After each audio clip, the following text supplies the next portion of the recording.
সরকারি হাসপাতালে কারা যান? মূলত আম জনতা, মধ্যবিত্ত, নিম্নবিত্ত, শ্রমজীবী মানুষ, গরিব মানুষ, তারা সরকারি হাসপাতালে যান। তো সেই সরকারি হাসপাতালে যদি কর্মবিরতি রাখা হয়, সেটা কোনো অবস্থায় কোনো মানুষের উপকারে লাগতে পারে না। মুখ্যমন্ত্রী বারবার অনুরোধ করেছেন, সুপ্রিম কোর্ট থেকেও সেই বার্তা এসেছে। আমরাও বারবার করজোড়ে জুনিয়র ডক্টরদের অনুরোধ করছি যে আপনারা কর্মবিরতিটা তুলে নিন অথবা রিলে কর্মবিরতি করুন। সিনিয়র ডক্টরদের উপর খুব চাপ পড়ে যাচ্ছে, বহু জায়গায় ডক্টরের সংখ্যা কম পড়ে যাচ্ছে। ফলে আপনারা দয়া করে, আপনাদের আন্দোলন নিশ্চয়ই চলবে, আন্দোলন চলুক, প্রতিবাদ চলুক, ন্যায় বিচারের লড়াই চলুক, আমাদের সমর্থন থাকবে, কিন্তু আন্দোলনের কর্মবিরতির অংশটা আপনারা দয়া করে প্রত্যাহার করে নিন অথবা রিলে পদ্ধতিতে করুন। না হলে সারা বাংলার বিভিন্ন হাসপাতালে সাধারণ মানুষ, গরিব মানুষ, তারা কিন্তু চিকিৎসা থেকে বঞ্চিত হচ্ছেন। মৃত্যুর অভিযোগ এসেছে, হয়রানির অভিযোগ এসেছে। পাশাপাশি দেখুন, বেসরকারি নার্সিংহোম, বেসরকারি হাসপাতালগুলো কিন্তু খোলা, ডাক্তারবাবুদের চেম্বারগুলো কিন্তু খোলা। ফলে আপনারা যারা সরকারি হাসপাতালে কর্মবিরতি করছেন, তার বৈপরীত্য হিসাবে প্রাইভেট হসপিটাল, প্রাইভেট নার্সিংহোমগুলো চালু রয়েছে, সেখানে বেশি পয়সা দিয়ে গরিব মানুষকে যেতে হচ্ছে, যেটা তাদের পক্ষে সম্ভব নয়। ফলে গরিব মানুষের চিকিৎসার যে জায়গা, সেই জায়গাগুলো আপনারা দয়া করে সচল রেখে আপনাদের আন্দোলন নিশ্চিতভাবে চালিয়ে যেতে পারেন। কারণ এই ন্যায় বিচারের আন্দোলন করার অধিকার আপনার, আমার, গোটা সমাজের প্রত্যেকটি নাগরিকের রয়েছে। কিন্তু কর্মবিরতিটা সেই ক্ষেত্রে মানুষেরই বিড়ম্বনা, রোগীর বিড়ম্বনা, রোগীর হয়রানি, রোগীর পরিবারের হয়রানির কারণ হচ্ছে। আপনারা দয়া করে এটা বিবেচনা করুন। পাশাপাশি আমি খুব সংক্ষেপে বলে রাখি একটি অপ্রয়োজনীয় বিষয়। আমি শুনলাম জুনিয়র ডক্টরদের কেউ কেউ একটি অভিযোগ করেছেন আমার নাম জড়িয়ে, যে গতকাল আমার কাছে যে জুনিয়র 4 জন ডক্টর এসেছিলেন, আমি নাকি দাবি করেছি যে তারা আমার সঙ্গে এইসব নিয়ে আলোচনা এসেছিলেন, কিন্তু তাদের জুনিয়র ডক্টরদের নেতৃত্ব পাঠাননি। আমি অত্যন্ত সবিনয়ে তাদের বলি যে আমার তাদের মতিগতি দেখে শুনে মনে হয়েছে যে জুনিয়র ডক্টরদের আন্দোলনটা সাধারণ জুনিয়র ডাক্তাররা মন থেকে করছেন, কিন্তু এই সুযোগে 2-3 জন নেতা হওয়া বা আন্দোলনটাকে গ্রিপ রেখে নতুন একটা দাদাগিরি তৈরির একটা চেষ্টা করছেন। জুনিয়র ডাক্তারদের আন্দোলন করার পূর্ণ অধিকার আছে। জুনিয়র ডাক্তারদের আবেগের সঙ্গে আমরা সম্পূর্ণভাবে একমত। গতকাল আমার সঙ্গে 4 জন আরজি করের জুনিয়র ডক্টরের দেখা হয়েছে। আমি নিজে ফেসবুক পোস্ট করে বলেছি তাদের সঙ্গে আমার আন্দোলন নিয়ে কোনো কথা হয়নি। কারণ যেখান থেকে তাদের আন্দোলন সম্পর্কে ইন্টারভিউ সম্প্রচার করার জন্য তাদের আমন্ত্রণ জানানো হয়েছিল, ঘটনাচক্রে সেখানে তাদের সঙ্গে আমার দেখা হয় এবং তাদের সঙ্গে আমার গল্পগুজব হয়। কোনো স্টেটমেন্টে, কোনো পোস্টে, কোনো বিবৃতিতে আমি কোথাও দাবি করিনি যে সেই 4 জন ডাক্তার আন্দোলনের বিষয়ে আমার কাছে এসেছিলেন।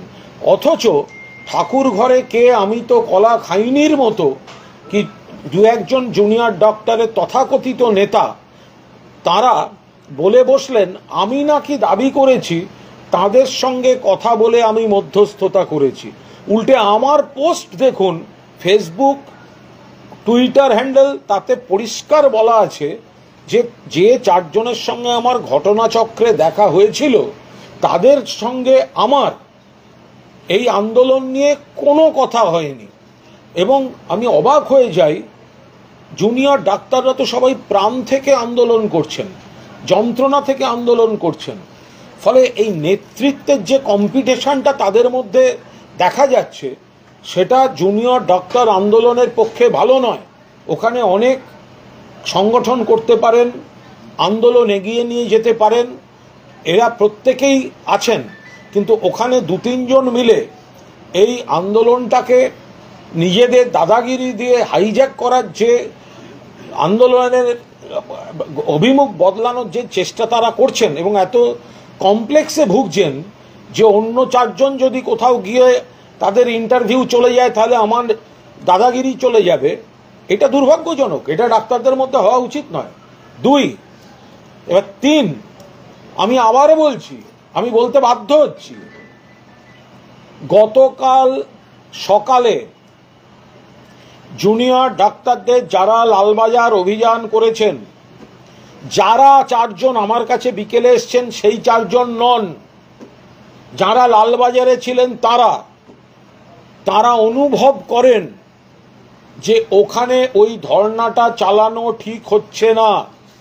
কারণ বলে তারা মনে করেন যে দুপুরের পর থেকে ডাক্তারবাবুরা ছাড়া অন্য বহু শক্তি সেখানে জমা হওয়ার একটা পরিকল্পনা নিচ্ছে, যেটা ডাক্তারবাবুরা পছন্দ করছেন না। সেই ডাক্তারবাবুরা সকালবেলা আমার সঙ্গে যোগাযোগ করেন, দয়া করে আমাকে খোঁচাখুচি করবেন না, কুণাল ঘোষ মিথ্যে কথা বলে, টেলিফোন বলে যন্ত্রটা মিথ্যে কথা বলবে না, পুলিশ বা সিবিআই বা ইডি যান, যেখানে ইচ্ছে যান, ফোনটা সার্চ করে দেখুন কারা ফোন করেছেন, কারা হোয়াটসঅ্যাপ করেছেন। দুপুর 11টার মধ্যে 12টার মধ্যে ফয়সালা হয়ে যায় যে আন্দোলনকারীরা যার পদত্যাগ চাইছেন তাকেই স্মারকলিপি দিতে চান, যার পদত্যাগ চাইছেন তাকেই স্মারকলিপি দিয়ে সরে যেতে চান। ইস্তফা না দিলে সরব না, এই অবস্থানে তারা থাকবেন না। কারণ তারা অত্যন্ত দায়িত্বশীলভাবে বলেন এখানে বিকেলের পর এমন একটা মব জড়ো হওয়ার উদ্যোগ নিয়েছে যাতে আন্দোলনটা ডাক্তারদের হাতে থাকবে না, ডাক্তারবাবুরা সামনে পড়ে যাবেন, পেছনে অন্য ঘটনা ঘটবে। তারা এই কমিউনিকেশনটা করেন, আরো নিশ্চয়ই একাধিক ব্যক্তির সঙ্গে করেছেন, আমার সঙ্গেও করেছেন, আমি নাম করছি না, আমি সেটা শীর্ষ মহলের দৃষ্টিগোচরে আনি। তার সমস্ত ডকুমেন্ট আমার ফোনটার মধ্যে রয়েছে। যে জুনিয়র ডাক্তার প্রেস কনফারেন্স করেছেন তাকে বলবেন যদি মনে হয় আমার ফোনটা যেন এসে দেখে যায়, যে তারা অনুরোধ করেন যে সরকার পক্ষ যেন এমনভাবে নরম হন যে সিপি নিজে তাঁরই পদত্যাগের ডেপুটেশনটা গ্রহণ করেন, তারা একটু এগিয়ে সিপির কাছে দেবেন এবং তারপর তারা অবস্থান তুলে নিয়ে সরে যাবেন। কারণ না হলে তারপরে একটা অন্য দৃশ্যের অবতারণা হবে যেটা ডাক্তারবাবুদের হাতে থাকবে না। আমি এটা অ্যাপ্রিসিয়েট করেছি, ডাক্তারবাবুদের এই সেন্সেবল আচরণ আমি অ্যাপ্রিসিয়েট করেছি। সেই মতো আমি একজন সাধারণ নাগরিক হিসেবে যেখানে যেখানে যোগাযোগ করেছি এবং সেই মহলগুলিও অত্যন্ত ইতিবাচক সাড়া দিয়েছেন। ফলে লোহার গেট যে খুলে যাবে, ডাক্তারবাবুরা একটু এগোতে পারবেন, নগরপালের ইস্তফা চেয়ে নগরপালকেই ডেপুটেশন দিতে পারবেন এবং বেরিয়ে এসে অবস্থান ওখান থেকে তুলে নিয়ে মেডিকেল কলেজের মানে আরজি করের অবস্থান মঞ্চে চলে যাবেন। এটা বেলা 12টার মধ্যে ঠিক হয়ে গিয়েছিল। ফলে দয়া করে এমন কিছু করবেন না, এমন কোনো কথা বলবেন না নিজেদের আন্দোলনটা আমরা কন্ট্রোল করছি, আমরা ছাড়া কেউ নেতা নই, এগুলো দেখাতে। জুনিয়র ডাক্তার সমাজটা অনেক বড়, তারাও অত্যন্ত দায়িত্বশীল, তারাও কাজ করতে চান, তারাও রোগী দেখতে চান। এখন একটা দাঁড় করিয়ে দেওয়ার চেষ্টা হচ্ছে যে আন্দোলনে না থাকলে, কাজ বন্ধ না করলে তারা নাকি সরকারের লোক, তারা হচ্ছে তৃণমূলের দালাল। আদৌ বিষয়টা সেরম নয়। জুনিয়র ডাক্তাররা প্রতিবাদও করতে চান, কাজও করতে চান। জুনিয়র ডাক্তাররা লালবাজারে ধর্নাও দিয়েছেন, আবার তাদের মধ্যেই একটা অংশ এটা নিয়ে বেশি জলঘোলা এবং তাদের হাতের বাইরে চলে যাওয়া সিচুয়েশন, বহিরাগত শক্তির হাতে চলে যাওয়ার তারা রিস্ক নেননি। ফলে তারা চাইছিলেন একটা সম্মানজনক রফাসূত্র, যাতে যার বিরুদ্ধে তাদের ইস্তফা তাকেই স্মারকলিপি দেবেন এবং তাকে তখনই ইস্তফা দিতে হবে না। বিনিময়ে তারা একটু এগোতে পারবেন, তাদের টিম যাবে, তারা ডেপুটেশন দেবেন এবং ইস্তফার ঘোষণা ছাড়াই তারা ফিরে এসে ডিসবার্স করে দেবেন মবটাকে। এবং ঘটনা সেটাই হয়েছে। আমার ফোন যদি কেউ চেক করেন দেখবেন দুপুর 11:30টার সময় এই ফর্মুলা আলোচিত হয়েছে। তো সুতরাং আমি কোথাও কোনো মিথ্যাচার, আমার দায় পড়েছে মিথ্যাচার করতে যাওয়ার।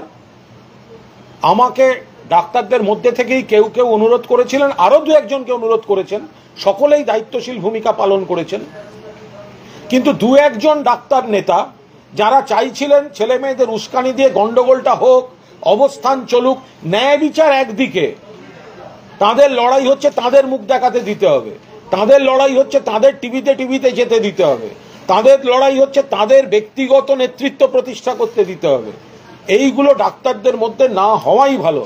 আপনাদের যে লড়াই, সেই লড়াইতে আমরা সবাই আছি, কিন্তু আপনাদের মধ্যে যদি আমি ওকে উঠতে দেব না, ও কেন শান্তিতে আন্দোলন চাইবে, আমরা তো জলঘোলা চাইছি, এইগুলো আপনাদের মধ্যে করবেন।